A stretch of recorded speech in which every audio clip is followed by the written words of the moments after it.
ನಿಮ್ಮ ಡಾಕ್ಟರ್ ವಿಶೇಷ ನೇರ ಪ್ರಸಾರ ಕಾರ್ಯಕ್ರಮಕ್ಕೆ ಸ್ವಾಗತ. ನಾನು ಶುಭಶ್ರೀ ಜೈನ್. ಒತ್ತಡದ ಜೀವನ, ಬದಲಾಗುತ್ತಿರುವ ಜೀವನ ಶೈಲಿ, ಜನರಿಗೆ ನೂರಾರು ಆರೋಗ್ಯ ಸಮಸ್ಯೆ, ಯಾವ ಸಮಸ್ಯೆಗೆ ಯಾವ ಚಿಕಿತ್ಸೆ ಅನ್ನೋದೇ ದೊಡ್ಡ ಚಿಂತೆ. ಇಂತಹ ಸಮಸ್ಯೆ ಇರೋರಿಗೆ ಒಂದೇ ವೇದಿಕೆಯಲ್ಲಿ ಸಿಗುತ್ತೆ ಉತ್ತರ. ಇದೇ ಟಿವಿ9ನ ವಿಶೇಷ ಕಾರ್ಯಕ್ರಮ ನಿಮ್ಮ ಡಾಕ್ಟರ್.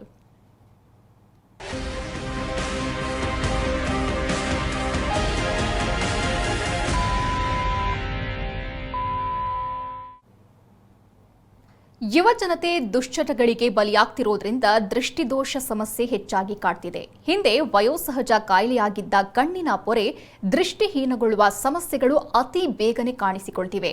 ಇನ್ನು ಡಯಾಬಿಟಿಸ್ನಂತಹ ಸಮಸ್ಯೆ ಸರಿಯಾದ ಆಹಾರ ಇಲ್ಲದೆ ಇರುವುದು ಸಮಸ್ಯೆಗಳಿಗೆ ಕಾರಣವಾಗ್ತಿದೆ. ನಾನಾ ರೀತಿಯ ಮಾಡರ್ನ್ ಚಿಕಿತ್ಸೆ ಲಭ್ಯವಿದ್ರೂ ಅದರ ಪ್ರಯೋಜನವಾಗ್ತಿಲ್ಲ.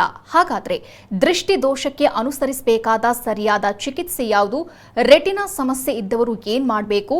ಡಯಾಬಿಟಿಸ್ ರೆಟಿನೋಪತಿ ಎಂದ್ರೇನು? ಅತ್ಯಾಧುನಿಕ ಚಿಕಿತ್ಸೆಯಿಂದ ಸಂಪೂರ್ಣ ಗುಣಮುಖರಾಗಬಹುದಾ? ಈ ಬಗ್ಗೆ ಹೆಚ್ಚಿನ ಮಾಹಿತಿ ನೀಡಿದ್ದಾರೆ ಡಾಕ್ಟರ್ ಅಗರ್ವಾಲ್ ಐ ಹಾಸ್ಪಿಟಲ್ನ ನೇತ್ರ ತಜ್ಞರಾದ ರಾಕೇಶ್ ಸೀನಪ್ಪ. ಡಾಕ್ಟರ್, ಕಾರ್ಯಕ್ರಮಕ್ಕೆ ಸ್ವಾಗತ. ಇನ್ನು ವೀಕ್ಷಕರೇ, ಟಿವಿ ಸ್ಕ್ರೀನ್ನಲ್ಲಿರುವಂತಹ ಸಂಖ್ಯೆಗೆ ಕರೆ ಮಾಡೋ ಮೂಲಕ ತಾವು ಡಾಕ್ಟರ್ ಜೊತೆ ನೇರವಾಗಿ ಮಾತನಾಡಬಹುದು. ಡಾಕ್ಟರ್, ಇವತ್ತು ನಾವು ಕಣ್ಣಿನ ಬಗ್ಗೆ ಮಾತನಾಡಲಿಕ್ಕಿದ್ದೇವೆ. ಮೊದಲನೇದಾಗಿ, ಕಣ್ಣು ಅಂದ ತಕ್ಷಣ ಸಾಮಾನ್ಯವಾಗಿ ಎಲ್ರಿಗೂ ಬಾಹ್ಯವಾಗಿ ಕಾಣುವಂಥ ಕಣ್ಣಿನ ಬಗ್ಗೆ ಗೊತ್ತು, ಆದರೆ ಕಣ್ಣಿನ ಭಾಗಗಳ ಬಗ್ಗೆ ಗೊತ್ತಿಲ್ಲ. ಈ ಪಾರ್ಟ್ಸ್ಗಳ ಬಗ್ಗೆ ತಾವು ವಿವರಿಸಬಹುದಾ? ನಾನು ಒಂದು ಮಾಡೆಲ್ ಇಟ್ಕೊಂಡು ಎಕ್ಸ್ಪ್ಲೈನ್ ಮಾಡ್ತೀನಿ. ಓಕೆ. ಸೊ ಇದು ಒಂದು ಸಿಂಪಲ್ ಆದ ಮಾಡೆಲ್. ಸೊ ಇದರೊಳಗೆ ಕಣ್ಣಲ್ಲೇ ಸುಮಾರು ಪಾರ್ಟ್ಸ್ ಇರುತ್ತೆ. So from the starting, that is ಮುಂದೆಯಿಂದ ಹಿಂದೆ ಹೇಳಬೇಕು ಅಂದರೆ, ಈ ಪೋರ್ಷನ್ ಏನಿದೆ ಇದು ಒಂದು ಟ್ರಾನ್ಸ್ಪರೆಂಟ್ ಲೇಯರ್, ಕಾರ್ನಿಯಾ ಅಂತ ಹೇಳ್ತೀವಿ, ಕರಿಗುಡ್ಡೆ ಅಂತಲೂ ಹೇಳ್ತೀವಿ. ಇದ್ರ ಹಿಂದೆ ಈ ಲೇಯರ್ ಮಧ್ಯ ಬ್ರೌನ್ ಕಲರ್ ಅಥವಾ ಬ್ಲ್ಯಾಕ್ ಕಲರ್ ಇರೋ ಲೇಯರ್ನ ಐರಿಸ್ ಅಂತ ಹೇಳ್ತೀವಿ. ಈ ಲೇಯರಿಂದನೇ ನಮ್ಮ ಕಣ್ಣಿಗೆ ಅದು ಒಂದು ಬ್ಯೂಟಿನೆಸ್ ಆ್ಯಂಡ್ ಕಲರ್ ಬರುತ್ತೆ. ಬಟ್ ಅದರ ಮೇಯ್ನ್ ಫಂಕ್ಷನ್ ಏನು ಅಂದರೆ, ಅದ್ರ ಸೆಂಟರಲ್ಲಿ ಒಂದು ಹೋಲ್ ಥರ ಇರುತ್ತೆ. ಅದನ್ನು ಪ್ಯೂಪಿಲ್ ಅಥವಾ ಪಾಪ ಅಂತ ಹೇಳ್ತೀವಿ. ಅದು ಹೊರಗಡೆಯಿಂದ ಬರೋ ಕಿರಣಗಳನ್ನ ಮಾನಿಟರ್ ಮಾಡೋದಕ್ಕೆ.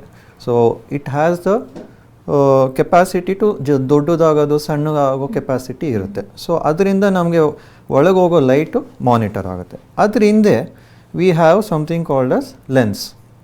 ಇದು ಎಲ್ಲರಲ್ಲೂ ಇರುತ್ತೆ. ಇದು ಕೂಡ ಒಂದು ಟ್ರಾನ್ಸ್ಪರೆಂಟ್ ಮೀಡಿಯಮ್. ಇದ್ರ ಮೂಲಕನೇ ಹೊರಗಡೆಯಿಂದ ಬರೋ ಲೈಟು ಕಾರ್ನಿಯಾ ಮೂಲಕ ಪಾಸಾಗಿ, ಪ್ಯೂಪಿಲ್ ಮೂಲಕ ಪಾಸಾಗಿ, ಲೆನ್ಸ್ ಮೂಲಕ ಪಾಸಾಗಿ ರೆಟಿನಾ ಮೇಲೆ ಫೋಕಸ್ ಆಗುತ್ತೆ. ಈ ಲೆನ್ಸ್ ಹಿಂದ್ಗಡೆ ಒಂದು entire transparent are segment is that is a vitreous cavity. ಇದರಲ್ಲಿ ವಿಟ್ರಿಯಸ್ ಜೆಲ್ ಅಂತ ಇರುತ್ತೆ. ಅದ್ರ ಹಿಂದ್ಗಡೆ ವಿ ಹ್ಯಾವ್ ರೆಟಿನಲ್ ಲೇಯರ್. ಇದು ನಮ್ಮ ನರ್ವ್ ಲೇಯರ್. ಇದ್ರ ಮೇಲೇ ಲೈಟೆಲ್ಲ ಫೋಕಸ್ ಆಗೋದು. ಅದ್ರ ಮೂಲಕನೇ ಸಿಗ್ನಲ್ಸ್ ಎಲ್ಲ ಬ್ರೈನ್ಗೆ ಪಾಸ್ ಆಗೋದು ಥ್ರೂ ಆಪ್ಟಿಕ್ ನರ್ವ್. ಇದು ಸಿಂಪಲ್ಲಾಗಿ ಹೇಳಬೇಕಾದ್ರೆ parts of the I. Okay doctor, ಇನ್ನು ಸಾಮಾನ್ಯವಾಗಿ ಕಂಡುಬರುವಂತಹ ಕಣ್ಣಿನ ಸಮಸ್ಯೆಗಳು ಯಾವುದು, ಜೊತೆಗೆ ಪರಿಹಾರ ಹೇಗೆ? ಸೊ ಕಣ್ಣಲ್ಲಿ ಸುಮಾರು ಸಮಸ್ಯೆಗಳಿರುತ್ತೆ. ಕಾರ್ನಿಯಿಂದ ಹಿಡಿದು ರೆಟಿನಾವರೆಗೂ ತುಂಬ ಸಮಸ್ಯೆಗಳಿರುತ್ತೆ. ಕಾರ್ನಿಯಲ್ಲೇ ಕೂಡ ಅಲ್ಸರ್ ಆಗ್ಬೋದು, ಕಾರ್ನಿಯಲ್ ಡಿಜೆನ್ರೇಷನ್ಸ್ ಇರ್ಬೋದು. ಕಾಮನ್ ಆಗಿ ಎಲ್ಲರಿಗೂ ಅದು ಲೆನ್ಸಲ್ಲಿ ಕ್ಲಾರಿಟಿ ಹೊಟ್ಟೋಯ್ತು ಅಂದರೆ ಪೊರೆ ಅಂತ ಹೇಳ್ತೀವಿ. ಅಥವಾ ಕಣ್ಣಲ್ಲಿ ಪ್ರೆಷರ್ ಏನು ಮೇಂಟೈನ್ ಆಗುತ್ತೆ. ಕಣ್ಣು ನೀವು ನೋಡ್ದಂಗೆ ಒಂದು ಸ್ಪೆರಿಕಲ್ ಸ್ಟ್ರಕ್ಚರ್, ಅದರೊಳಗೆ ಪ್ರೆಷರ್ ಮೇಂಟೈನ್ ಆಗಬೇಕಾಗುತ್ತೆ. ಆ ಪ್ರೆಷರ್ ಏನೋ ಜಾಸ್ತಿ ಆಯಿತು, ಕಮ್ಮಿ ಆಯಿತು ಅಂದರೆ ಅದರೊಳಗೂ ಸಮಸ್ಯೆಗಳು ಬರುತ್ತೆ. ಪ್ರೆಷರ್ ಜಾಸ್ತಿ ಆಗೋದನ್ನ ಗ್ಲಾಕೋಮಾ ಅಂತ ಹೇಳ್ತೀವಿ. Then we come to the retinal layers. ರೆಟಿನಾಲೇ ಸುಮಾರು ಥರದ ಪ್ರಾಬ್ಲಮ್ಗಳು ಇವಾಗ ಬರ್ತಿದೆ. ರೆಟಿನಾ ಏನಕ್ಕೆ ನಮಗೆ ಈ ಎಪಿಸೋಡಲ್ಲಿ ಕಾನ್ಸಂಟ್ರೇಟ್ ಮಾಡ್ತಿದ್ದೀವಿ ಅಂದರೆ, ನಮ್ಮದು ಕಣ್ಣಿನ ವೇರಿಯಸ್ ಪಾರ್ಟ್ಸ್ ಇದೆ ಅಲ್ಲ, ಕರಿಗುಡ್ಡೆದು ಏನಾರ ತೊಂದರೆ ಆಯಿತು ಅಂದರೆ we can always replace with corneal transplantation. Lens ಏನಾರ ತೊಂದರೆ ಆಯಿತು ಅಂದರೆ we can always replace with cataract surgery and artificial lens implantation. But retina ಒಂದು ನರ್ವ್ ಲೇಯರ್. ನಮ್ಮ ಬಾಡಿಲಿ ನರ್ವ್ ರೀಜನ್ರೇಷನ್ ಕೆಪಾಸಿಟಿ ಇರೋಲ್ಲ. ನಮ್ಮ ಬಾಡಿಲಿ ಏನು ನರ್ವ್ ಇದೆ ಅದನ್ನು ಮಾತ್ರ ನಾವು ಮೇಂಟೈನ್ ಮಾಡ್ಕೊಳಕ್ಕೆ ಹೋಗಬೇಕಾಗುತ್ತೆ. ಸೊ ಈ ರೆಟಿನಾಲೇ ಸುಮಾರು ಥರದ ಪ್ರಾಬ್ಲಮ್ಗಳು ಇರುತ್ತೆ. ಇವಾಗ ನಮಗೆ ಕಾಮನ್ ಆಗಿ ಸುಮಾರು ಜನಕ್ಕೆ ಡಯಾಬಿಟಿಸ್ ಅಫೆಕ್ಟ್ ಆಗಿರುತ್ತೆ. ಸೊ ಅದರಿಂದ ಡಯಾಬಿಟಿಕ್ ರೆಟಿನೋಪತಿ ಬರುತ್ತೆ.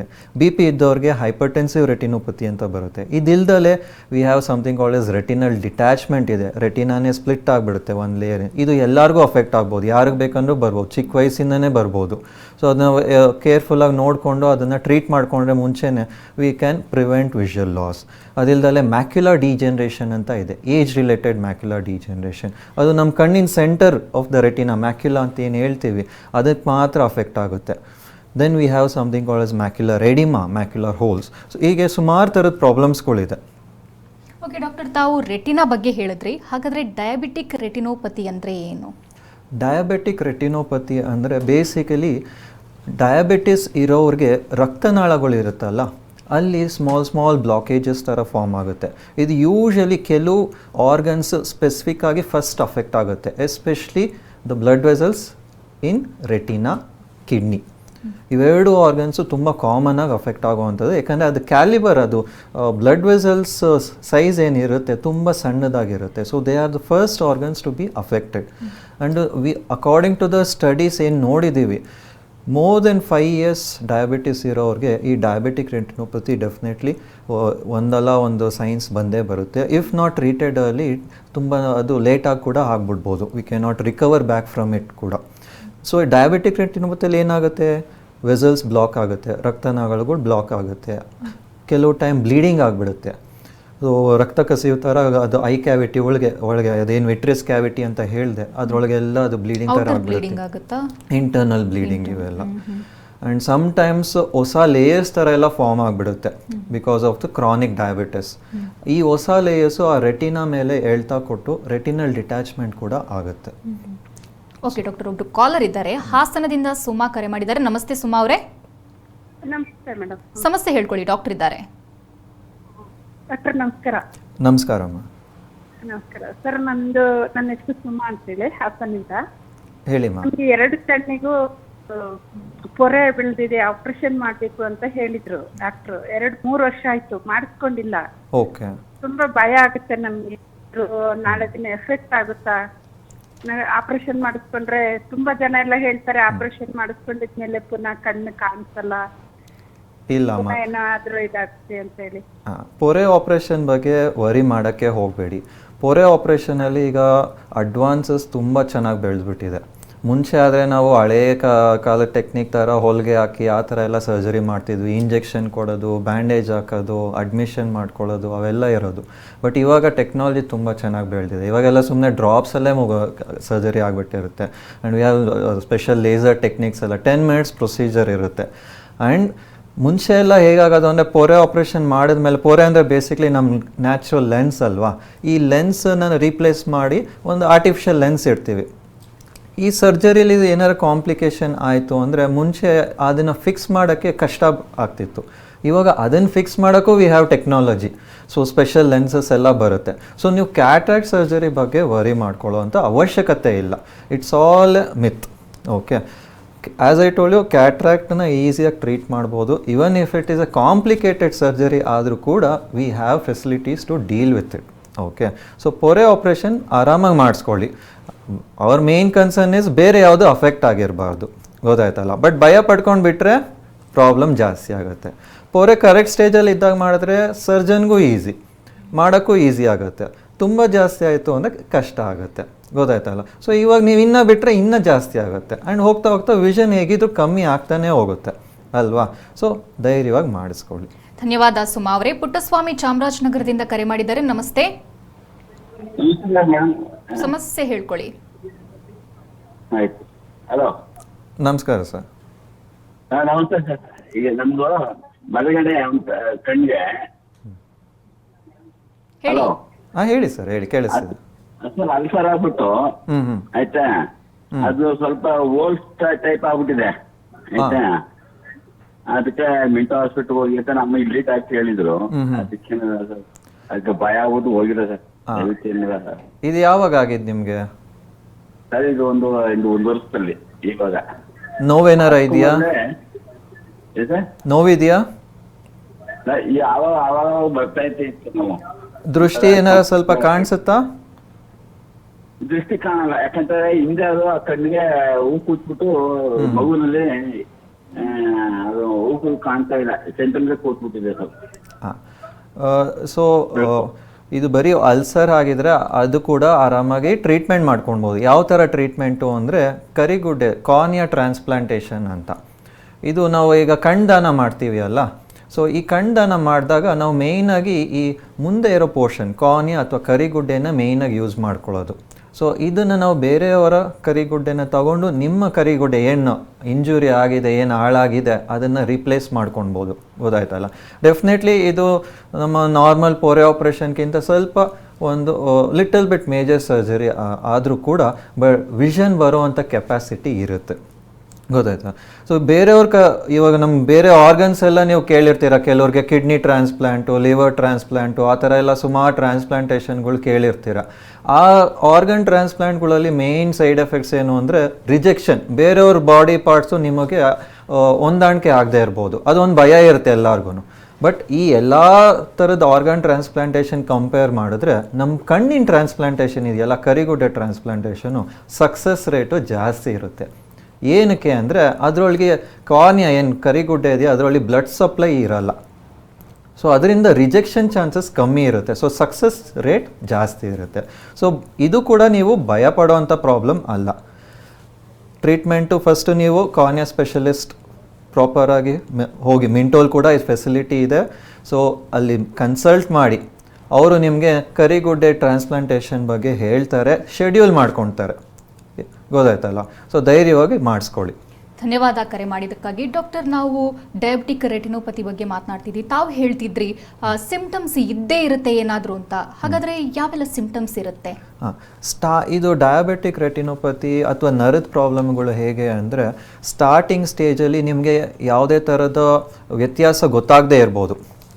So starting minor bleeding spots ಇದ್ದಾಗ ಎಲ್ಲ ನಾರ್ಮಲ್ ಆಗೇ ಅನಿಸುತ್ತೆ. ಸ್ವಲ್ಪ ಅದು ಜಾಸ್ತಿ ಆಗಬೇಕಾದ್ರೆ ನಿಮಗೆ ದೃಷ್ಟಿ ಸ್ವಲ್ಪ ಮಂಜು ಅಂತ ಅನಿಸುತ್ತೆ. ಕೆಲವ್ರಿಗೆ ಒಂದು ಪೋರ್ಷನ್ನು ಕ್ಲಿಯರ್ ಆಗಿರುತ್ತೆ, ಒಂದು ಪೋರ್ಷನ್ನು ಮಂಜಾಗಿರುತ್ತೆ. ಕೆಲವ್ರಿಗೆ ಕಾಣಿಸ್ತಾ ಇರುತ್ತೆ ಬಟ್ ಸೆಂಟರ್ ಮಾತ್ರ ಬ್ಲರ್ ಇರುತ್ತೆ, ಸೈಡಲ್ಲೆಲ್ಲ ಕ್ಲಿಯರ್ ಆಗಿರುತ್ತೆ. ಕೆಲವ್ರಿಗೆ ಎಲ್ಲ ಕಾಣಿಸ್ತಾ ಇರುತ್ತೆ ಬಟ್ ಸೈಜ್ಗಳು ಬೇರೆ ಥರ ಇರುತ್ತೆ. ಕೆಲವ್ರಿಗೆ ಚಿಕ್ಕದಾಗಿ ಕಾಣಿಸುತ್ತೆ, ಕೆಲವ್ರಿಗೆ ದೊಡ್ಡದಾಗಿ ಕಾಣಿಸುತ್ತೆ. ಒಂದು ಕಣ್ಣಲ್ಲಿ ಒಂದು ಸೈಜು, ಇನ್ನೊಂದು ಕಣ್ಣಲ್ಲಿ ಇನ್ನೊಂದು ಸೈಜ್ ಥರ ಇರುತ್ತೆ.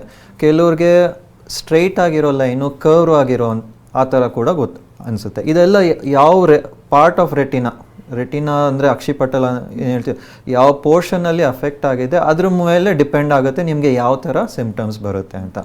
ಕೆಲವು ಟೈಮ್ ಬ್ಲೀಡಿಂಗ್ ತುಂಬ ಜಾಸ್ತಿ ಆಗೋಯ್ತು ಅಂದರೆ ಸಡನ್ನಾಗಿ ಬ್ಲರ್ ಆಗಿಬಿಡುತ್ತೆ, ಏನು ಕಾಣಿಸ್ದಂಗೆ ಆಗಿಬಿಡುತ್ತೆ.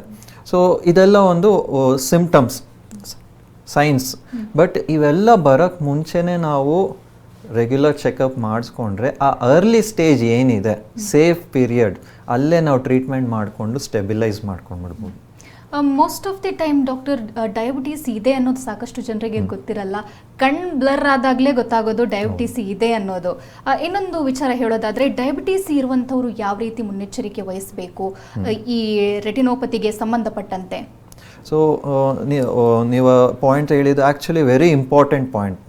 ಏನಕ್ಕೆ ಅಂದರೆ ಡಯಾಬಿಟೀಸ್ ಇದೆ ಅಂತ ಗೊತ್ತಾದಾಗ ಯಾರಿಗೂ ಗೊತ್ತಿರಲ್ಲ ಎಷ್ಟು ವರ್ಷದಿಂದ ಇದೆ ಅಂತ. ಇವಾಗ ಡಯಾಬಿಟಿಸ್ ಇದೆ, ಶುಗರ್ ವ್ಯಾಲ್ಯೂ ಜಾಸ್ತಿ ಇದೆ ಅಂತ ಗೊತ್ತು, ಶುಗರ್ ಟ್ರೀಟ್ಮೆಂಟ್ ಸ್ಟಾರ್ಟ್ ಮಾಡ್ತೀವಿ. ಎಷ್ಟು ವರ್ಷದ ಇದೆ ಅಂತ ಗೊತ್ತಾಗಲ್ಲ ಯಾರಿಗೂ. ನಾನು ಮುಂಚೆನೇ ಹೇಳ್ದಂಗೆ ಸ್ಟಡೀಸ್ ಪ್ರಕಾರ 5 ವರ್ಷ ಡಯಾಬಿಟಿಸ್ ಇದ್ದರೆ ಕಣ್ಣಿಗೆ ಆಲ್ರೆಡಿ ಅಫೆಕ್ಟ್ ಆಗೋಕ್ಕೆ ಸ್ಟಾರ್ಟ್ ಆಗಿಬಿಟ್ಟಿರುತ್ತೆ. ಸೊ ಫಸ್ಟ್ ನೀವು ಡಯಾಬಿಟಿಸ್ ಇದೆ ಅಂತ ಗೊತ್ತಾದಾಗ ಒಂದು ಐ ಚೆಕಪ್ ಮಾಡಿಸಿ, ರೆಗ್ಯುಲರ್ ಚೆಕಪ್. ನೀವು ನಾರ್ಮಲಾಗಿ ರೆಗ್ಯುಲರ್ ಚೆಕಪ್ ಮಾಡ್ಸೋಕ್ಕೆ ಹೋದಾಗ ನಿಮ್ಮ ಡಾಕ್ಟ್ರು ರೆಟಿನಾನ ಕೂಡ ನೋಡ್ತಾರೆ. ಸೊ ಆವಾಗ ನಮಗೆ ಗೊತ್ತಾಗ್ಬಿಡುತ್ತೆ ರೆಟಿನೋಪತಿ ಇದೆಯಾ ಇಲ್ವಾ, ಅರ್ಲಿ ಸ್ಟೇಜಲ್ಲಿ ಇದೆಯಾ, ಅಡ್ವಾನ್ಸ್ ಸ್ಟೇಜಲ್ಲಿ ಇದೆಯಾ. ಅದಕ್ಕೆ ಅಂತ ಸೆಪ್ರೇಟ್ ಟೆಸ್ಟ್ಗಳು ಕೂಡ ಇದೆ. OCT ಮ್ಯಾಕ್ಯುಲಾ ಫಂಡಸ್, FFA ಏಂಜಿಯೋಗ್ರಫಿ, ಆ ಥರ ಕೆಲವು ಟೆಸ್ಟ್ಗಳೆಲ್ಲ ಇದೆ. ಅದರೊಳಗೆ ಕೂಡ ನಾವು ಕಂಡುಹಿಡಿಬೋದು ಆ ರೆಟಿನಾಲೇ ಯಾವ್ಯಾವ ಲೇಯರ್ಸ್ ಅಫೆಕ್ಟ್ ಆಗಿದೆ ಅಂತ.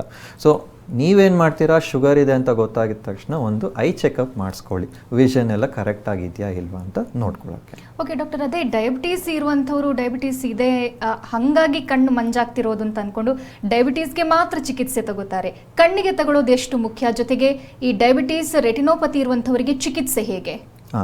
ಸೊ ಡೆಫಿನೆಟ್ಲಿ ಡಯಾಬಿಟಿಸ್ ಇರೋರಿಗೆ ಡಯಾಬಿಟಿಸ್ ಫಸ್ಟು ಕಾನ್ಸಂಟ್ರೇಟ್ ಮಾಡಲೇಬೇಕಾಗುತ್ತೆ. ಯಾಕಂದರೆ ಈವನ್ ರೆಟಿನೋಪತಿ ಆಗಿದ್ರೂ ಕೂಡ ಡಯಾಬಿಟಿಸೇ ಮೂಲ ಕಾರಣ. ಸೊ ನಾವು ಕೂಡ ಪೇಷಂಟ್ ಬಂದಾಗ ಫಸ್ಟು ಅದೆಲ್ಲ ಅಬ್ಸರ್ವ್ ಮಾಡಿ ಡಯಾಬಿಟಿಸ್ ಕಂಟ್ರೋಲಲ್ಲಿ ಇದೆಯಾ ಇಲ್ವಾ ಅಂತ ಫಸ್ಟು ಖಚಿತಪಡಿಸ್ಕೊಳ್ತೀವಿ. ಅದಾದಮೇಲೆ ಅವರ್ ಟ್ರೀಟ್ಮೆಂಟ್ ಆಲ್ಸೋ ಸ್ಟಾರ್ಟ್ಸ್. ಯಾವ ಥರ ಟ್ರೀಟ್ಮೆಂಟು ಅಂದರೆ ಈ ರೆಟಿನೋಪತಿಲಿ ಸುಮಾರು ಥರ ಟ್ರೀಟ್ಮೆಂಟ್ ಇರುತ್ತೆ. ಬೇಸಿಕ್ಕಾಗಿ ರೆಟಿನಲ್ ಲೇಸರ್ಸ್ ಅಂತ ಬರುತ್ತೆ. ಅದರಲ್ಲಿ ಮೈನರ್ ಬ್ಲೀಡಿಂಗ್ಸ್ ಎಲ್ಲ ನಾವು ಕಂಟ್ರೋಲ್ ಮಾಡ್ಬೋದು. ಇವೆಲ್ಲ OPD ಪ್ರೊಸೀಜರು, ಸರ್ಜರಿ ಥರ ಎಲ್ಲ ಏನಿರಲ್ಲ, ಅವತ್ತೇ ನೀವು ಮನೆಗೆ ಕೂಡ ಹೋಗ್ಬೋದು. ಸೊ ಇದರಿಂದ ಕಂಟ್ರೋಲ್ ಆಗ್ತಿಲ್ಲ ಅಥವಾ ಪ್ರಾಬ್ಲಮ್ ಸ್ವಲ್ಪ ಜಾಸ್ತಿ ಇದೆ ಅಂದರೆ ವಿ ಹ್ಯಾವ್ ಸ್ಪೆಷಲ್ ಇಂಜೆಕ್ಷನ್ಗಳು ಬರುತ್ತೆ ರೆಟಿನಾಗೆ ಅಂತಾನೆ. ಸೊ ಇಂಜೆಕ್ಷನ್ಗಳಿಂದ ಬ್ಲೀಡಿಂಗು ಸ್ವೆಲ್ಲಿಂಗ್ ಎಲ್ಲ ಇನ್ನೂ ಬೇಗ ಕಂಟ್ರೋಲ್ ಆಗುತ್ತೆ. ಬಟ್ ಇದು ಇಂಜೆಕ್ಷನ್ ಅಂದಮೇಲೆ ಮೆಡಿಸಿನ್, ಅದಕ್ಕೆ ಅಂತ ಒಂದು ಡ್ಯೂರೇಷನ್ ಇರುತ್ತೆ. ಸೊ ಏನಂದರೆ ಈ ಮೆಡಿಸಿನ್ಗಳಲ್ಲಿ 1 ತಿಂಗಳು ಅಥವಾ 3 ತಿಂಗಳು ಅಂತ ಎಫೆಕ್ಟ್ ಇರುತ್ತೆ, ಬೇಸ್ಡ್ ಆನ್ ಯಾವ ಮೆಡಿಸಿನ್ ತೊಗೊಳ್ತಿದ್ದೀರಾ, ಇಂಜೆಕ್ಷನ್ ತೊಗೊಳ್ತಿದ್ದೀರಾ ಅಂತ. ಸೊ ಅದಾದಮೇಲೆ ಅದು ಸೂತ ಅಥವಾ ಸ್ವೆಲ್ಲಿಂಗು ಅಥವಾ ಇವನ್ ಬ್ಲೀಡಿಂಗ್ ಏನೋ ಕಮ್ಮಿ ಆಯಿತು ಅಂದರೆ ಫಸ್ಟ್ ಸ್ಟೆಪ್ಪಿಗೆ ಬಂದುಬಿಡ್ತೀವಿ ರೆಟಿನಲ್ ಲೇಸರ್ ಕೊಡೋದಕ್ಕೆ. ಪ್ರಾಬ್ಲಮ್ ಇನ್ನೂ ಇದಕ್ಕಿಂತ ಮೇಲಿದೆ, ಜಾಸ್ತಿ ಇದೆ, ಅಥವಾ ನಾವು ಕೊಡ್ತಿರೋ ಈ ಫಸ್ಟ್ 2 ಟ್ರೀಟ್ಮೆಂಟಲ್ಲಿ ರೆಸ್ಪಾಂಡ್ ಆಗ್ತಿಲ್ಲ, ಅಥವಾ ಬ್ಲೀಡಿಂಗ್ ಜಾಸ್ತಿ ಇದೆ, ನರ ಎಲ್ಲ ಕಿತ್ಕೊಂಡು ಬರ್ತಿದೆ, ರೆಟಿನಲ್ ಡಿಟ್ಯಾಚ್ಮೆಂಟ್ ಎಲ್ಲ ಆಗಿದೆ ಅಂದರೆ we have vitro retinal surgery ಅಂತ ಹೇಳ್ತೀವಿ, ಅಥವಾ ರೆಟಿನಲ್ ಸರ್ಜರಿ ಅಂತ ಏನು ಹೇಳ್ತೀವಿ. ಸೊ ಇದು ಒಂದು ಲಾಸ್ಟ್ ಸ್ಟೆಪ್ ಥರ ಇರುತ್ತೆ. ಸೊ ಇದ್ರೊಳಗೆ ಕೂಡ ನಾವು ನರನ ಸರಿ ಮಾಡೋಕ್ಕೆ ಟ್ರೈ ಮಾಡ್ತೀವಿ. ಆ್ಯಂಡ್ ಈ ರೆಟಿನಾ ಪ್ರಾಬ್ಲಮ್ನ ಮುಂಚೆನೇ ಹೇಳ್ದಂಗೆ ಇದೆಲ್ಲ ನರದ ಪ್ರಾಬ್ಲಮ್. ನಾವು ಏನೇ ಮಾಡಿದ್ರೂ ಇರೋ ನರನ ಉಳಿಸ್ಕೊಳ್ಳೋಕ್ಕೆ ಮಾಡೋದು. ಸೊ ಎಷ್ಟೊಂದು ಜನ ರೆಟಿನಾ ಸರ್ಜರಿ ಆದಮೇಲೆ, ರೆಟಿನಾ ಟ್ರೀಟ್ಮೆಂಟ್ ಆದಮೇಲೆ ನಂಗೆ ಫುಲ್ ಕಾಣಿಸ್ತಿಲ್ಲ, ಬರೀ ಅರ್ಧ ಕಾಣಿಸ್ತಿದೆ, ಟ್ರೀಟ್ಮೆಂಟ್ ಚೆನ್ನಾಗಾಗಿಲ್ವಾ, ಬೇರೆ ಕಡೆ ಹೋಗೋಣ, ಅದೆಲ್ಲ ತಲೆಯಲ್ಲಿ ಬರುತ್ತೆ. ಅದೆಲ್ಲನೂ ಆ್ಯಕ್ಚುಲಿ ವ್ಯಾಲಿಡ್ ರೀಸನ್ಸೇ. ಬಟ್ ಏನಾಗುತ್ತೆ ಅಂದರೆ ಇದು ನರ ನಾವು ಏನೇ ಮಾಡಿದ್ರೂ ಇರೋ ನರನ ಉಳಿಸ್ಕೊಳ್ಳೋಕ್ಕೆ ಮಾಡಬೇಕು. ಆಮೇಲೆ ಇರೋ ನರನ ಸ್ವಲ್ಪ ಸ್ಟ್ರೆಂತ್ ಕೊಡ್ಬೋದು. ಏನು ನರದ್ದು ಡ್ಯಾಮೇಜ್ ಆಗಿದೆ, ಅದು ಫ್ಯೂಸಲ್ಸ್ ಏನು ಡೆತ್ ಆಗಿದೆ, ಅದನ್ನು ನಾವು ರಿವರ್ಸ್ ಮಾಡೋಕ್ಕಾಗಲ್ಲ. ಸೊ ಇದರಿಂದ ನಾವು ಏನು ಮಾಡಬೇಕು ಅಂದರೆ ಪ್ರಾಬ್ಲಮ್ ಜಾಸ್ತಿ ಆಗೋಕ್ಕೆ ಮುಂಚೆನೇ ಟ್ರೀಟ್ಮೆಂಟ್ ತೊಗೊಂಡ್ರೆ ಎಷ್ಟಾಗುತ್ತೋ ಅಷ್ಟು ನಾವು ಕಣ್ಣನ್ನು ಸೇವ್ ಮಾಡ್ಕೊಳ್ಬೋದು. ಡಾಕ್ಟರ್, ಡಯಾಬಿಟಿಕ್ ರೆಟಿನೋಪತಿ ಇರುವವರಿಗೆ ಟ್ರಾನ್ಸ್ಪ್ಲಾಂಟ್ ಸಾಧ್ಯನಾ? ಎಸ್, ಇದು actually one of the common questions ಎಲ್ಲರೂ ಕೇಳ್ತಾರೆ. ಕೆಲವರು ಐ ಟ್ರಾನ್ಸ್ಪ್ಲಾಂಟೇಷನ್ ಮಾಡ್ಬೋದಾ ಅಂತ ಕೇಳ್ತಾರೆ. ಕೆಲವರು ಲೆನ್ಸ್ ಹಾಕ್ಬೋದಾ, ಕ್ಯಾಟ್ರಾಕ್ಟ್ ಸರ್ಜರಿ ಮಾಡಿ ಎಷ್ಟೊಂದು ಜನ ವಿಷನ್ ಬಂದಿದೆ, ನನಗೆ ಲೆನ್ಸ್ ಹಾಕಿದ್ರೆ ಇಂಪ್ರೂವ್ಮೆಂಟ್ ಬರುತ್ತಾ ಅಂತ ಕೇಳ್ತಾರೆ. ಬಟ್ ಇಲ್ಲ, ಯಾಕಂದರೆ ರೆಟಿನಾ ಏನಿದೆ ಅದನ್ನು ಸದ್ಯಕ್ಕೆ ಈಗಿರೋ ಟೆಕ್ನಾಲಜಿ ಅಥವಾ ರಿಸರ್ಚಲ್ಲಿ ಇನ್ನು ನಾವು ರೆಟಿನಲ್ ಟ್ರಾನ್ಸ್ಪ್ಲಾಂಟೇಷನ್ ಹೋಗಿಲ್ಲ. ಈವನ್ ರಿಸರ್ಚ್ ಎಲ್ಲ ಆಗ್ತಿದೆ, but nothing concrete. So retinal transplantation is not possible. ನಾವು ಏನು ನಮ್ಮ ನರ ಇದೆ ಅದನ್ನು ಮಾತ್ರ ಉಳಿಸ್ಕೊಳ್ಬೋದು. ಐ ಡೊನೇಷನ್ ಮಾಡಿದಾಗ ಏನು ಟ್ರಾನ್ಸ್ಪ್ಲಾಂಟ್ ಮಾಡ್ತೀವಿ ಅದು ಬರೀ ಕರಿಗುಡ್ಡೆ ಯೂಸ್ಫುಲ್ ಆಗುತ್ತೆ. Sometimes clear other parts use ಆಗುತ್ತೆ, ಬಟ್ ರೆಟಿನಾ ಯೂಸ್ ಇರಲ್ಲ. ಓಕೆ ಡಾಕ್ಟರ್, ಡಯಾಬಿಟಿಕ್ ರೆಟಿನೋಪತಿ ಇರುವವರಿಗೆ ರಿವರ್ಸ್ ಆಗುವಂಥ ಚಾನ್ಸಸ್ ಇರುತ್ತೆ. ಒಂದ್ಸಲ ಚಿಕಿತ್ಸೆ ತಗೊಂಡೆಲ್ಲ ಕಂಪ್ಲೀಟ್ ಆಗಿರುತ್ತೆ, ಜೊತೆಗೆ ಇನ್ನೊಂದು ಕಣ್ಣಿಗೆ ಸ್ಪ್ರೆಡ್ ಆಗುತ್ತಾ ಅನ್ನುವಂಥ ಕನ್ಫ್ಯೂಷನ್ ಸಾಕಷ್ಟು ಜನರಿಗಿದೆ. ಸೊ ಡಯಾಬಿಟಿಕ್ ರೆಟಿನೋಪತಿ ಒಂದು ಕಣ್ಣಿಗೆ ಬಂದಿದೆ ಅಂತ ಇನ್ನೊಂದು ಕಣ್ಣಿಗೆ ಬರುತ್ತೆ ಅಂತ ಆ ಥರ ಅಲ್ಲ ಅದು. ಇದು it's not like A infection ಥರ ಏನಲ್ಲ ಒಂದು ಕಣ್ಣಿಂದ ಇನ್ನೊಂದು ಕಣ್ಣಿಗೆ ಸ್ಪ್ರೆಡ್ ಆಗೋಕ್ಕೆ. ಸೊ ನಾನು ಹೇಳ್ದಂಗೆ ಇದು ಶುಗರಿಂದ ಬರುವಂಥ ಪ್ರಾಬ್ಲಮ್. ಆ್ಯಂಡ್ ಶುಗರ್ ಸುಮಾರು ವರ್ಷದಿಂದ ಇದ್ದಾಗ ಇದು ಪ್ರಾಬ್ಲಮ್ಸ್ ಮ್ಯಾನಿಫೆಸ್ಟ್ ಆಗುತ್ತೆ. ಇವನ್ ಒಂದು ಕಣ್ಣಿಗೆ ಅಫೆಕ್ಟ್ ಆಗಿದೆ, ಇನ್ನೊಂದು ಕಣ್ಣು ನಾರ್ಮಲ್ ಇದೆ ಅಂದರೆ ಡಸಂಟ್ ಮೀನ್ ಇನ್ನೊಂದು ಕಣ್ಣಿಗೆ ಬರಲ್ಲ ಅಂತಲೂ ಅಲ್ಲ, ರಿಸ್ಕ್ ಇದೆ. ಸೊ ನಾವೇನು ಮಾಡಬೇಕು, ಶುಗರನ್ನು ಇನ್ನೂ ಸ್ವಲ್ಪ ಚೆನ್ನಾಗಿ ಕಂಟ್ರೋಲಲ್ಲಿ ಇಟ್ಕೊಳ್ಬೇಕು. ಯಾವ ಕಣ್ಣು ಅಫೆಕ್ಟ್ ಆಗಿದೆ ಅದು ಟ್ರೀಟ್ಮೆಂಟ್ ತೊಗೊಳ್ತಿರ್ತೀವಿ.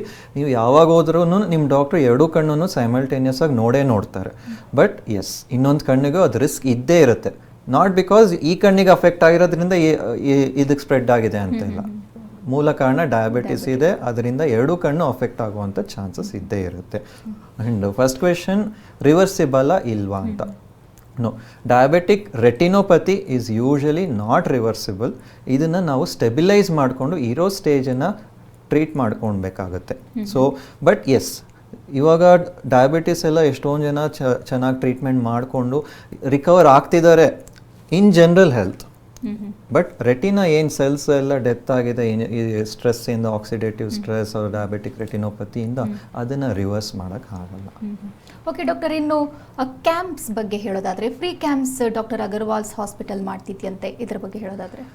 ಎಸ್, ಸೊ ನಾವು ಮುಂಚೆಯಿಂದನೂ ಇದು above 50 and above so we always screen for retina, cataract, vision related problems, glass checkup ಎಲ್ಲನೂ ಮಾಡಿಕೊಂಡೇ ಬಂದಿದ್ದೀವಿ. So definitely if you are 50 and above diabetes ಇದ್ದರೆ ದಯವಿಟ್ಟು ಬನ್ನಿ, ಚೆಕಪ್ ಮಾಡ್ತೀವಿ.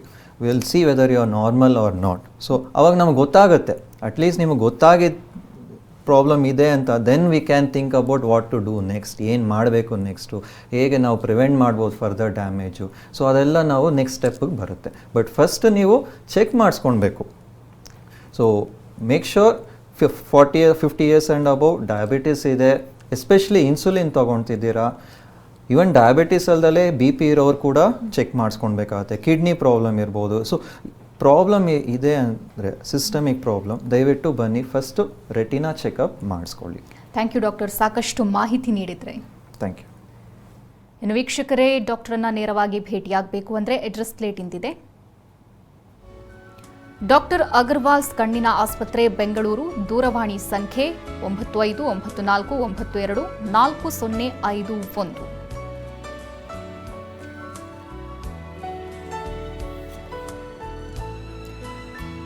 Website www.dragarwal.com. ಇದು ಇವತ್ತಿನ ನಿಮ್ಮ ಡಾಕ್ಟರ್. ನಿರಂತರ ಸುದ್ದಿಗಾಗಿ ನೋಡ್ತಾ ಇರಿ TV9.